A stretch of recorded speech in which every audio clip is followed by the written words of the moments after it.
The following presentation I recorded at TRE is the future of run specialty.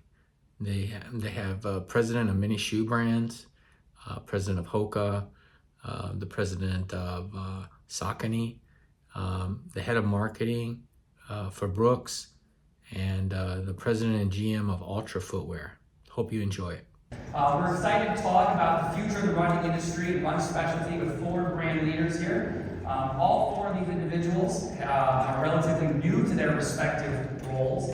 So there are some of these individuals who will be shaping brand strategy and directions in the years ahead. So what's rather fascinating about these four panelists here is that each possess kind of a unique path to their current roles. We have diverse backgrounds and distinct areas of expertise that lead to some really different perspectives.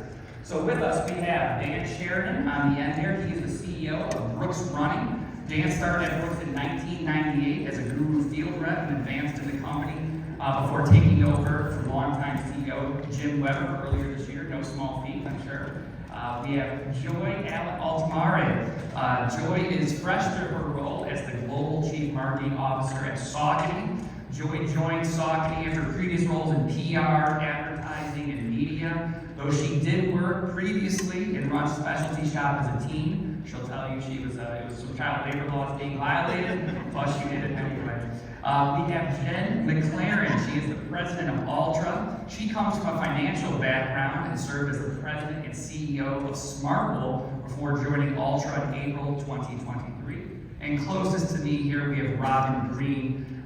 She joined HOKA in February 2024 and serves as its president. She previously spent 17 years at Nike, where she rose to the role of Global Vice President of Men's Running and Fitness. So thanks to each of you for being here and sharing your time with us today. So let's dive into some questions. Let's start high level and go right down the line to each of you. Dan, we'll start with you. Where do you see the running industry and the run specialty marketplace heading over the next 2, 3, 4 years? And what are you doing and what are the steps you're taking now to prepare for that future? I get to kick off. Great. I thought you were going to go this way. Please do. I'm excited to be here. Thanks, Danny. Well, look, I think we always think about jet streams in societies, communities, globally, and I think right now you just gotta appreciate the health of this industry first and foremost. So, consumer health, category health. Hopefully most of you retailer health. I think we're at a place in time in this industry, at least in my 26 years, where all those trends seem to be green lights.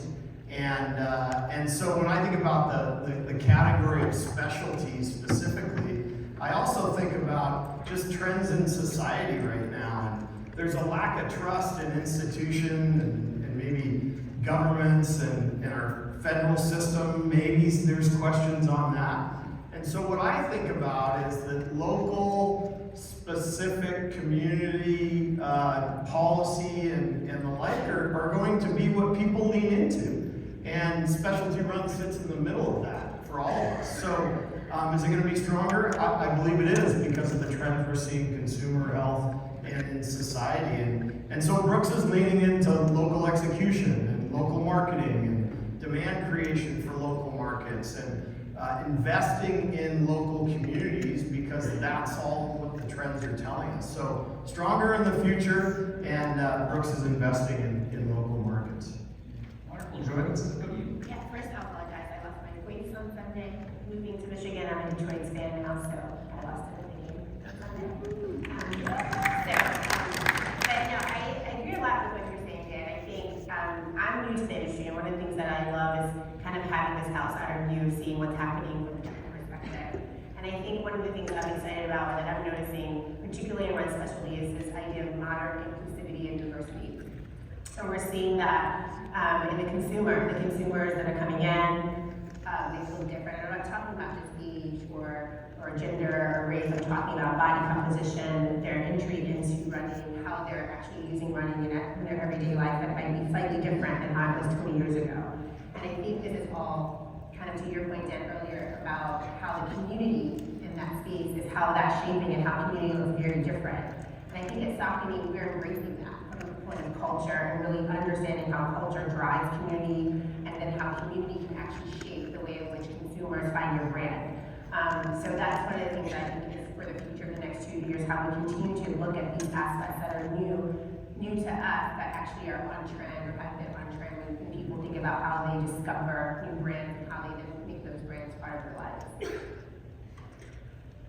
These are hard answers as well. No, I would just build on that a little bit and say that, we're seeing run clubs really trend. It's the new dating app, as everybody is saying, and, young people are looking for ways to meet each other. And so, we have such an opportunity to bring in more people into the sport and do it in a different way and in a modernized way. And Altra is definitely leaning into that, but building community and being really just thoughtful about, mental health is a big challenge for many people out there. How can we elevate the sport of running to be a solution for that and be a solution for, coming together in this digital age? So there's a lot of great consumer trends that we can all lean into, and we're absolutely doing that as well. I mean, is there anything wrong? Great job. I think the only thing I'd add to all the comments that were already shared, I think, from a HOKA perspective, really want to work with everybody in this room, because I think, how we co-collaborate to shape the future of this industry is going to be really important. I think as brands, we all play a huge role in terms of bringing more people into the sport. Yes, to Jen's point, I mean, the explosion of running right now is something that I don't think any of us have seen for the last 10 to 15 years, and a lot of that is due to what's going on in the world, but I think it's also a testament to people really want community, and I think they look to Run Specialty as a place that's really safe, really inviting, really inclusive, and really informed. I mean, you guys are experts on what you do, and people trust the knowledge that you and your staff bring forth every single day. So from a HOKA perspective, grassroots is super important, community is super important, and the partnership with this channel on how we shape running in the future going forward is going to be really important for us as a brand. That's great. For this next question, Dan, I'd like to start with you, since you've been in this industry for 26 years, new to your role as CEO, but you've been in it a long time. You just call me old? Yeah, well, no. But you rose through ranks, there, as a room field rep, and so you've seen this contemporary evolution of run specialty marketplace, the running industry up close. So sticking with this sense of future, what's one challenge or opportunity or trend specialty retailers should maybe have on their radar? Yeah, I think so. I think creating a little context to kind of where we sit. I mean, I think about COVID in my community, and I had 2 young kids that sat at home and watched me get back to running and walking, and our neighbors get back to running and walking. So we're in this explosion. I think there's generations coming that are going to continue to choose health and wellness at a rate that we've never seen. That is the positive part of what's coming. The business side is the one where I think about the challenges that could be ahead of us. And I last year at TRE, I was blown away at the size of this trade show. I've been coming for 10 plus years and seeing this develop. And I was blown away last year at how many vendors there were, how many retailers there were. I just talked to Christina, all-time high again this year, right? And when I look on the trade floor show, I think about the choices that all of you have to make. You are the best editors of the best brands and the best products in the industry, and you have a really hard job to choose what brands make the wall and what don't. And to think that everyone can make the cut is not reality. And so what happens in times like this, when it's really good, we got wind at our back, is everyone builds inventory for this channel, because it's the hottest channel for this category. And what I worry about and future challenges for us is if everyone's greenlighting every single brand, we're gonna have an inventory bubble. I don't know when the music stops. And so we have to be disciplined in curating the products that make the floor, having hard conversations with brands, and making sure that those great brands that are up and coming, that need to be in this industry, make the wall. And if we don't do that as an industry, we know what happens.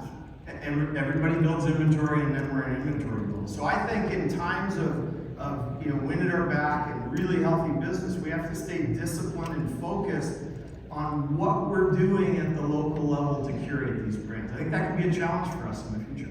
Yeah, as a Catholic school kid, I understand discipline and focus, so I want to build off that. Robin, you talk about the importance of delivering a unique value proposition, right? So can you speak a little bit more to that? And how that's an opportunity or a challenge you see is building off that unique, delivering unique value proposition?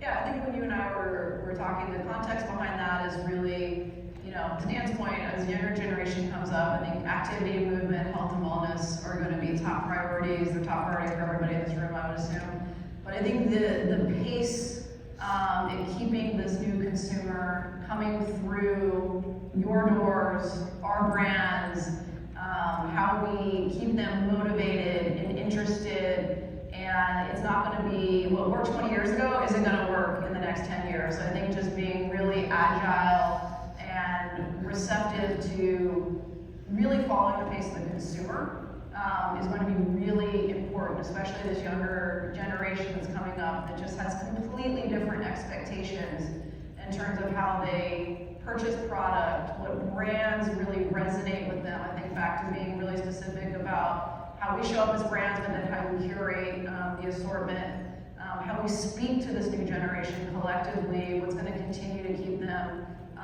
interested in our channel of business, and then just what activity in general looks for them. Run clubs are really hot right now. 5 years from now, those might be irrelevant. So how do we continue to evolve to make sure the consumers that we're bringing in today stay with us, and we're kind of continuing to bring in the next generation? So I think that's a challenge for all of us, the brands as well, and I think this is something that, going back to that co-collaboration piece, I really think we're going to have to stay connected on as an industry and collective community.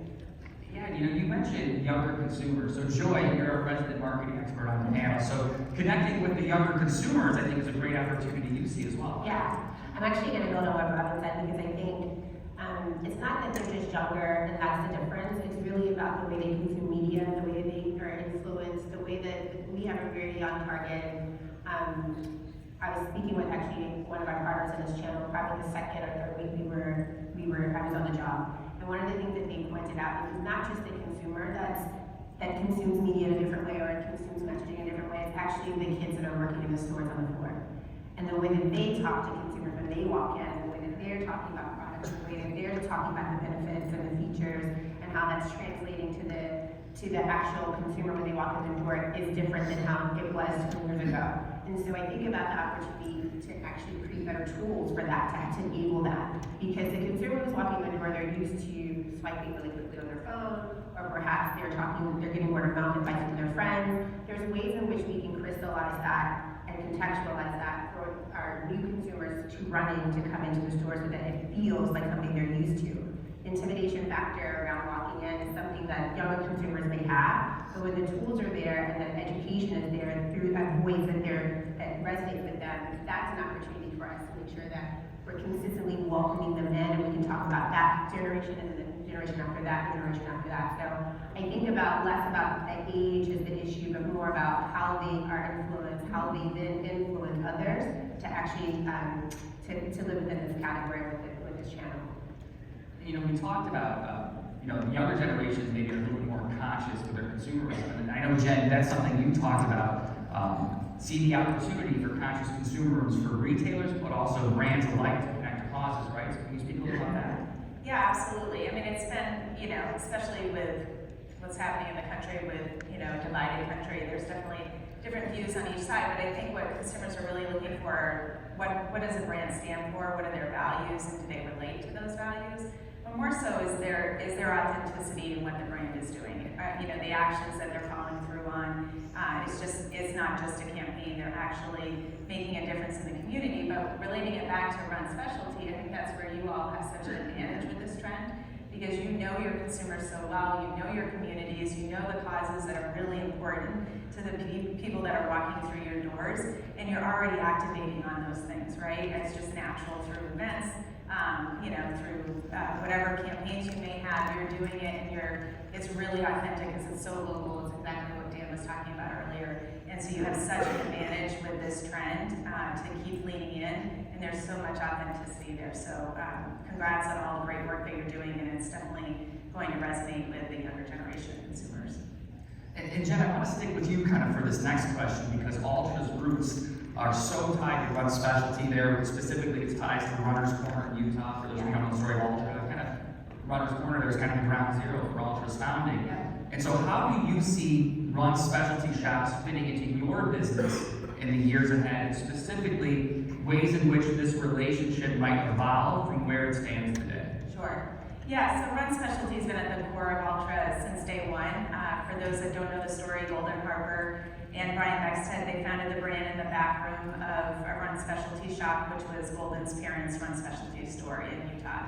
So just amazing. I mean, they realized, again, working with customers, that there was a need out there for a different type of shoe, and they were able to create it. And so Run Specialty, again, is just, it's at the center of what the brand stands for. It's definitely the pinnacle distribution channel. We don't have our own full price, brick and mortar stores. So the best way to reach customers are, through the work that you all do within your stores, and just letting us engage and really learning from all of the work that you do and the feedback that you're getting from your customers. So, Run Specialty is definitely going to stay pinnacle. I just had a conversation actually with the executives on this line. It's great. And how it needs to stay at the core, and they full stop agree. And it was just really nice to have that support. So one of the things that we've been doing at Altra since I've been here, and building off all the great work from prior leaders, is just traveling around and understanding where your challenges are, where your opportunities are, and how Altra can really invest in solving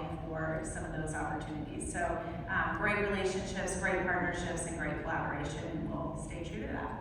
Beautiful. So, like Altra, Run Specialty has played a very strong role in HOKA's 15-year history too, in its growth too, Robin. So, how do you see HOKA's relationship with Run Specialty evolving in the years ahead? I think in terms of just the tight partnership that we have currently, that will not change at all.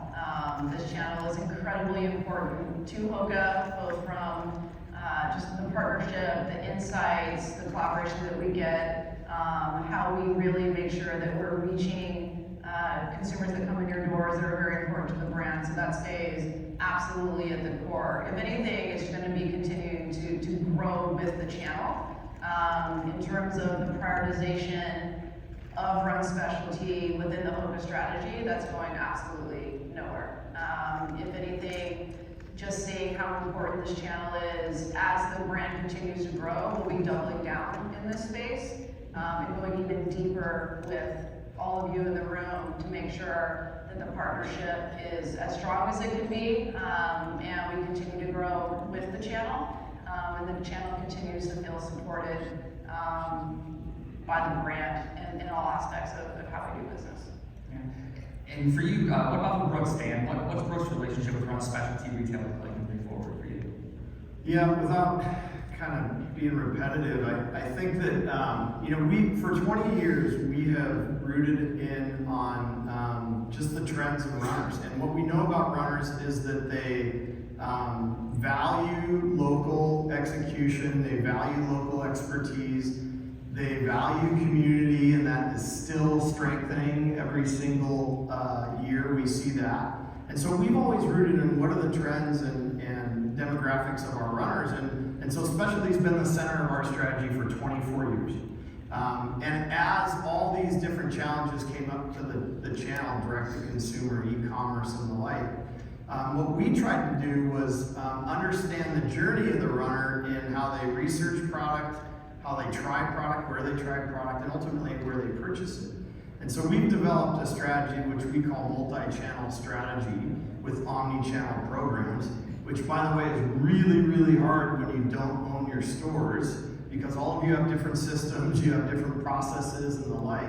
And so our ecosystem is really wired around this multi-channel strategy, where we know they're researching online, but they're activating in store, they're buying in store. And so Run Specialty is the center of that strategy for us, and it's why we've been consistent over a 20+ year period to execute on behalf of the specialty community, but the runners that are shopping locally. So we're convicted on multi-channel strategy because that's where the runners. And that multi-channel strategy, Joy, I think that's something you give a lot of thought to at Saucony as well, correct? And mean, I think every answer exactly the answer that we give is the same. Yes, multi-channel, omni-channel, whichever you want to call it, is super important, but at the center is the relationship we have with Run Specialty and the partnerships that we create. And I think one of the things that I think is an opportunity in the future is to deepen those partnerships, as Robin said, and look at ways in which we can share the information that we have on both sides from the brand and then from the channel, but then also creating more stronger, unique ways in which to grab consumers. I think our reps are amazing. They come back with such great ideas, and I think sometimes we don't have the opportunity to capitalize on them. That is something I think that we want to in the future, particularly in this channel, because we want to make sure that we're always bringing innovative ideas to the space. And you can do that in a lot of different omnichannel ways. I'm so happy that you said it's hard, because most people don't think it's very difficult, but it is very difficult to stay agile. We talk about that word all the time. It's very difficult to have an agile strategy because at its root, at its core, it means it's always moving. And we know that our consumer is always moving. So I think that's one of the things that we're super excited about, keeping Run Specialty as a priority of our strategy, but also making sure that it's kind of a feedback loop that we have with this channel, that we're each talking, and the partnership is deepening because we're each talking to each other about new innovative ways that we can go to market. Yeah. Let's keep talking about the future. You know, there's this general sense that Run Specialty retail does some things really well, right? You think about the personalized service in a world where that's rapidly evaporating, right? We think about Run Specialty's house do a wonderful job of building community with fun runs and events. These are things Run Specialty does just phenomenally well. But continued evolution is so vital to our sustainability and our success in the business world. So, Robin, I'd love to start with you on this one. From your perspective on the brand side, brands are kind of looking further out, right? You got a deeper horizon. Sometimes as retailers, we're putting out operational daily fire. So you got a longer term view. So from your perspective, the brand side, where are some of the compelling opportunities you see for your retail partners? Opportunities for them or opportunities for a partnership? I think opportunities for them, maybe they should be aware of. Yeah. Honestly, I think, I really honestly think this channel is doing an exceptional job. From continuing to be agile. I think as we've come through 2020, the channel's exploded. I think the way that collectively the channel continues to welcome in new runners, bring runners who maybe took a break back into running, or walkers, or whatever form of movement. I honestly think the channel has done an absolutely exceptional job.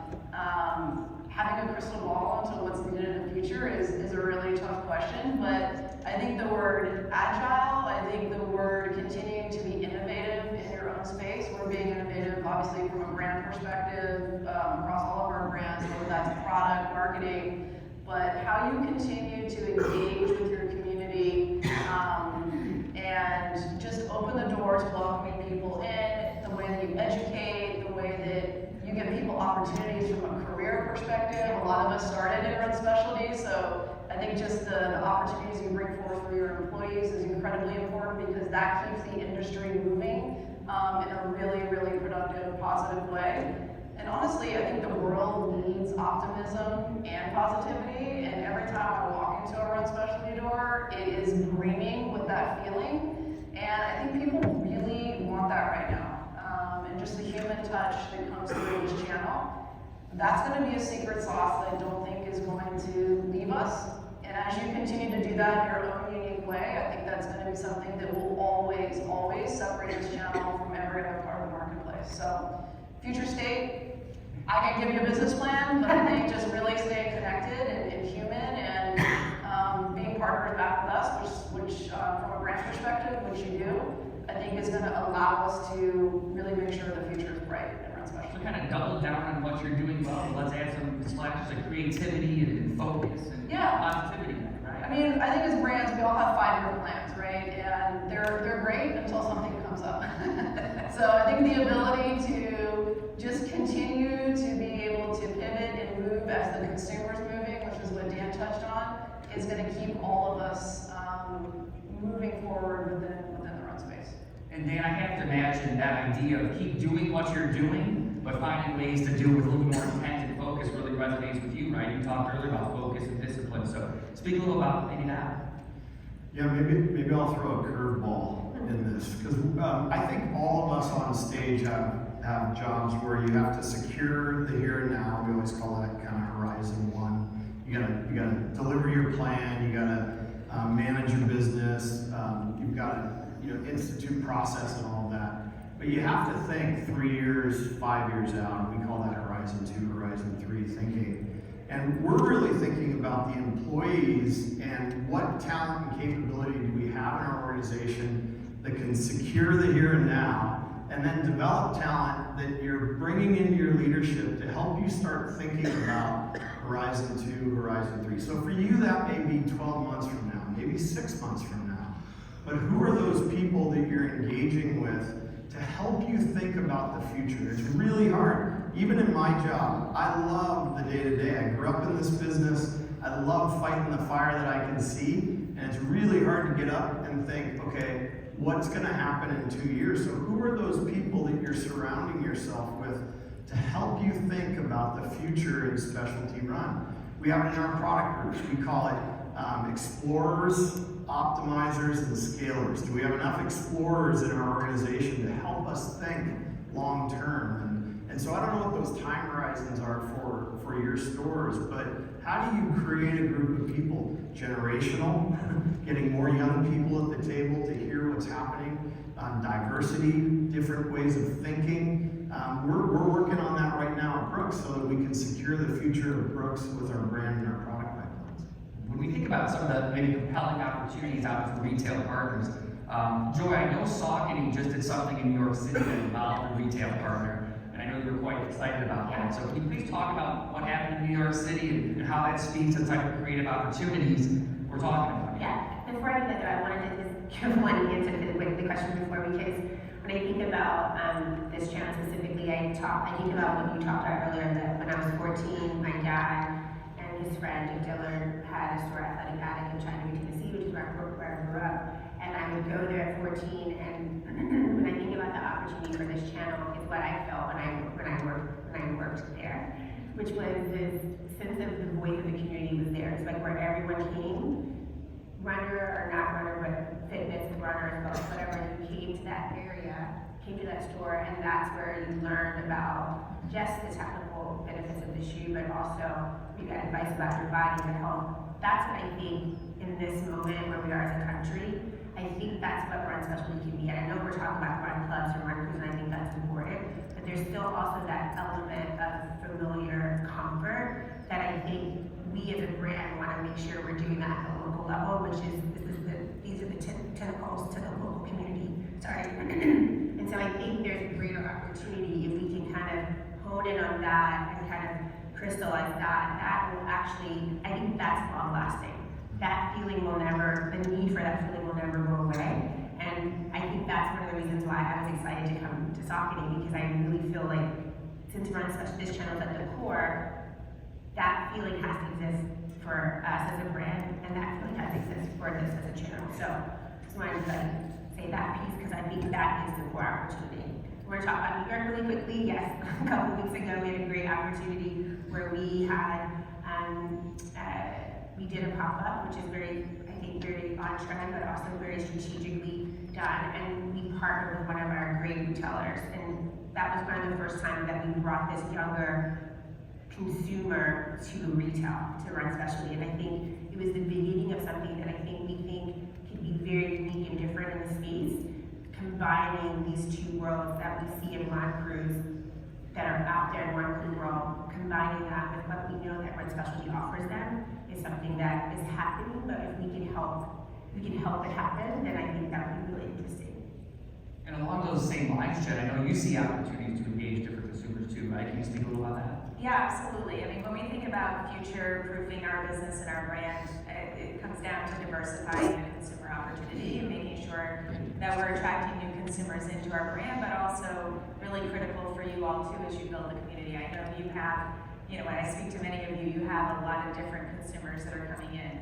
More than half, this was a staggering stat that I heard when I first started a year and a half ago, was more than half of your consumers aren't actually runners. So how are we serving consumers in a different way and really engaging? But the other piece that I would just do a shout out to is the RIDC that today really shared some great stories with brands and retail partners that are collaborating on different initiatives to bring the BIPOC community into Run Specialty. And big shout out to Greg Coyote that did some great activation with us, with Altra, and we helped sponsor that for, Juneteenth, and just those kinds of activations and getting more and more people to recognize Run Specialty is a great place to go and a great sport to be involved in. So to me, that's the number one opportunity ahead of us. And, we're on the home stretch here, and so I'd like to finish with some positive energy as we approach the finish line, not only of this panel, but also a full day of education here at TRE. So what has you most excited for Run Specialty? Joy, let's start with you. I think it's everything we've kind of said today, but to be really specific, I think it's about what has me most excited is the partnership opportunity to build community on a local level. That's like the most exciting for me. Obviously, we have our plans, we want to drive our plans, we want to make our revenue, but I think really having a long-lasting impact at the community level and doing that together as a brand, as a channel, I think that's the most exciting piece for me. And what about you, Jen? What has you most excited about the future? I was like, yes, You went first. No, but I would just add to that. I received so many emails from many of you that share just the impact that you're having on people's lives. And there was one recent story from a Fleet Feet store of a girl who had gotten into the sport of running through Girls on the Run and had been, fitted by Fleet Feet, and she is just so excited to be part of the sport. And a year later, she was diagnosed with leukemia, and she is still running while she's fighting, this crazy disease. And it's so impressive, anyway, the impact that you all have on your lives. So it's creating community, but it's really that one-on-one impact that you all have. It's just incredible. So I'm excited to be part of that. I love that point. I think there's so many great things I think Run Specialty stores do. Maybe sometimes we don't realize the impact we have, and we think we're just peddling goods, but there's a lot of great stuff. That's right. Robin, what has you most excited about the future of Run Specialty? I would completely echo what was already shared. I think, Run Specialty really is the beacon and cornerstone of this industry. And I think as this channel continues to evolve and grow and just turn the next chapter of what's possible within this critical channel, that gets me really excited about the industry at large. Because really, what starts and ends here is what happens in running around the world. And the community piece is part of it, how you guys continue to push us to innovate from a product standpoint as brands, how we continue to serve all ages, all demographics, and I think it really, when I see this channel healthy, when I see this room packed, when I come to TRE, that gets me excited about what's happening in running as a total industry. And I would just echo, also getting the opportunity to be on stage with other peers is super exciting. So my optimism in terms of what's happening in Run Specialty and running at large couldn't be higher at this point. I think we have a responsibility as brands to make sure we continue to fuel consumers coming in your doors, because you do give back just a tremendous amount to this industry. Someone who loves the channel, I love hearing that answer, that optimism. Dan, finishing kick, take us home. What has you most excited about the future of Run Specialty? I mean, I think there's just deep foundation in consumer trends, in how well of a channel, how healthy of a channel this is, how well these businesses are run now. I wouldn't have said that 20 years ago. We have fantastic operators in this industry on the retail side. So you've got this foundation. I think this channel is the most resilient channel in the sporting goods category for a couple reasons. I think back through my journey. When I showed up in 1998 in this industry, Walmart was going to kill us all. That was what everybody was talking about. And we adjusted, innovated, we evolved to make sure that service was at the front, community was at the front. In the early 2000s, we were up here talking about Amazon killing this channel. We figured it out because of our expertise as editors of the best products and brands, of all the business practices that you put in place to compete there. You have direct-to-consumer. I remember sitting up on stage and the tension that was in this room around direct-to-consumer, and this industry figured that out. The brands figured it out. The retailers came to the table and we worked through it. COVID was another moment for us where all the retail stores were shut down around the world, and we figured it out. And I just think that this industry has a resiliency to it, really smart operators and brands that are investing like crazy. And so our best years are ahead of us in terms of what we see. What a great way to end it. So let's let it there. The conclusion of our panel and a great day of education, rich perspectives here at the running event. There's an opening night reception I think some of you folks want to get to in a jam-packed few days ahead. So my thanks to Dan, Joy, Jen, Robin. Thank you for joining us, sharing your time and perspectives, and hoping all of you enjoy a great